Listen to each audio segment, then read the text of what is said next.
Friend చూడండి, కొత్త fan బిగించాను. ఈ ఫ్యాన్ మా అబ్బాయి తీసుకొచ్చాడు విజయవాడ నుంచి. ఎందుకంటే ఇంట్లో ఫ్యాన్ లేదయ్యా, టేబుల్ ఫ్యాన్ పాడైపోయింది, ఎప్పుడుదో ఫ్యాన్ అది పాడైపోయింది అంటే కొత్త ఫ్యాన్ తీసుకొచ్చాడు. నా బిడ్డ నాకు ఎలాంటి ఇబ్బంది లేకుండా చూసుకుంటున్నాడు. నా బంగారు కొండ నా కొడుకు ఫైజల్ నా బిడ్డ తీసుకొచ్చాడు. అమ్మ ఏం ఇబ్బంది పడవాకమ్మా, నేను ఫ్యాన్ తీసుకొస్తాను, నువ్వు మాత్రం బిగించుకోమ్మా అని చెప్పేసి నాకు చెప్పి జీతం డబ్బులు కూడా నా చేతికి ఇచ్చి వెళ్ళిపోయాడు అబ్బాయి. అందుకోసం ఈరోజు ఫ్యాన్ బిగించేసాను. ఫ్రెండ్ చూడండి,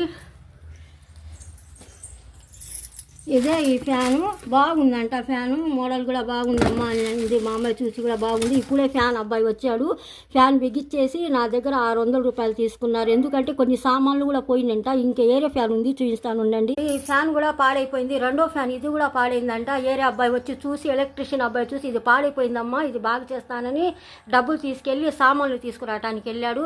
నా కొడుకు బంగారం ఫ్రెండ్స్.